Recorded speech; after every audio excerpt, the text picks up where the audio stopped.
Imagine a world where life thrives without sunlight, powered by pure chemistry from deep within Earth. We're diving into the most extreme environments on our planet, seafloor hydrothermal vents. These alien landscapes, hidden beneath thousands of meters of ocean, are not just home to bizarre creatures. They're vital clues to understanding Earth's origins and perhaps even life beyond our world. Picture towering chimneys spewing superheated mineral-rich water into the icy darkness of the deep sea, surrounded by creatures that seem ripped from science fiction. This isn't just a curiosity.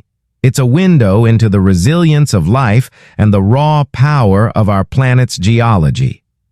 Hydrothermal vents are cracks in the seafloor where Earth's molten heart leaks out, creating oases of life in the crushing darkness.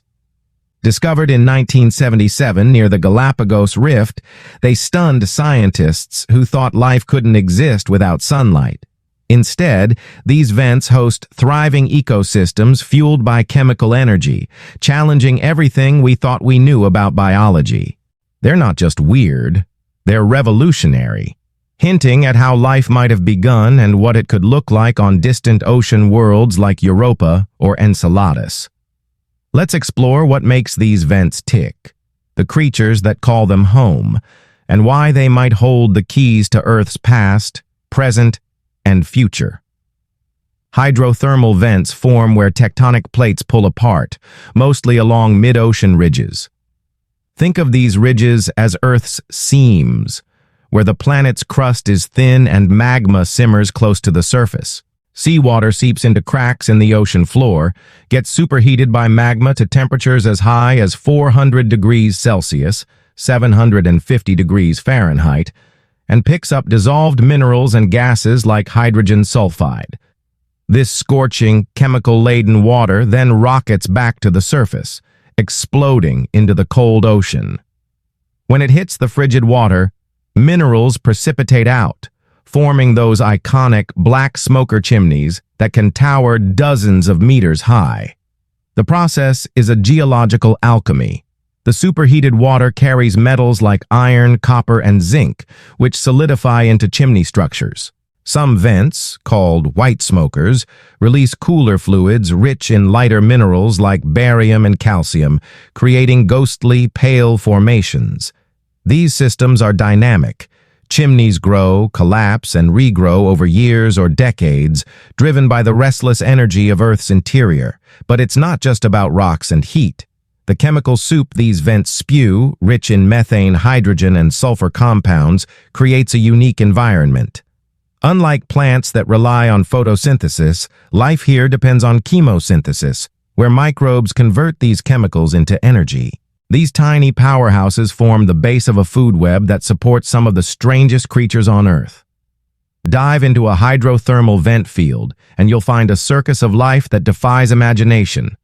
Giant tube worms, some over 2 meters long, sway in clusters, their red, feathery tips sipping chemicals from the water.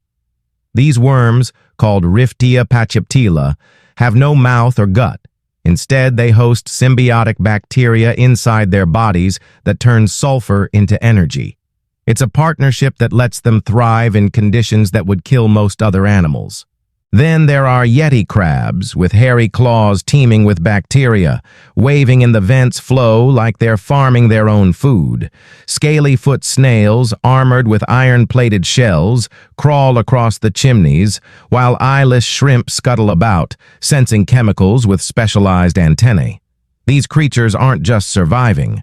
They're flourishing in water hot enough to melt flesh, under pressures that would crush a submarine, and in total darkness.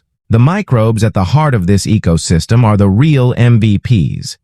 Some, like methanogenic archaea, metabolize methane or hydrogen, while others oxidize sulfur compounds. These microbes form mats that blanket the seafloor or live inside other organisms, creating a web of life that's completely independent of the sun. This discovery flipped biology on its head, showing that life doesn't need light or oxygen to thrive. It just needs energy, and the Earth provides plenty of that down here. Hydrothermal vents aren't just cool, they might be the cradle of life itself. The primordial soup theory of life's origin has long pointed to shallow pools zapped by lightning, but vents offer a compelling alternative. Their chemical-rich, high-energy environments mimic the conditions scientists think existed on early Earth 4 billion years ago. The mix of heat, minerals, and organic compounds could have sparked the first simple life forms, maybe even the ancestors of all life today. Experiments have shown that vent-like conditions can produce amino acids and other building blocks of life. The alkaline vents, with their milder temperatures and hydrogen-rich fluids, are especially promising. They create natural proton gradients, think tiny batteries, that could have powered the first metabolic reactions. This idea, called the alkaline vent hypothesis, suggests life began not in a sunlit pool but in the dark, chemical chaos of the deep sea. This has big implications. If life can start in vents, it could start on other worlds with subsurface oceans, like Jupiter's moon Europa or Saturn's moon Enceladus.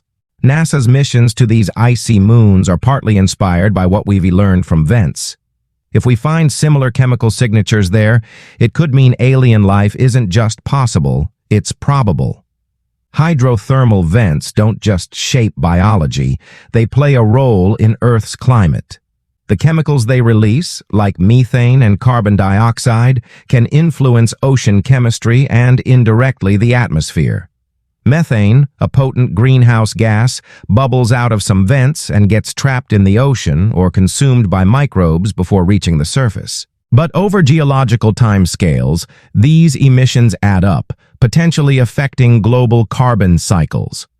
Vents also regulate the ocean's mineral balance.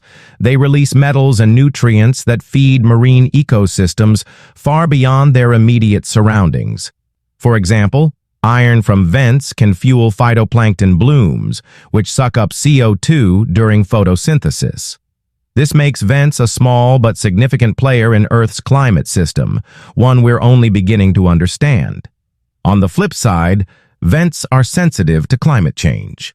Ocean acidification, driven by rising CO2 levels, can alter the chemistry of vent fluids, affecting the creatures that depend on them.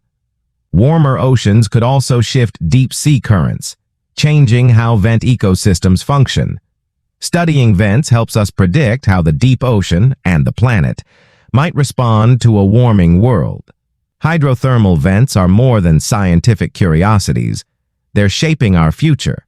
The mineral deposits around vents, rich in gold, silver, copper, and rare earth elements, are a treasure trove for mining companies. Deep-sea mining is already being tested, but it's controversial. Ripping up vent fields could destroy ecosystems we barely understand, wiping out species before we've even discovered them. The International Seabed Authority is grappling with how to regulate this, balancing economic gain against environmental loss. On the biotech front, vent microbes are a gold mine.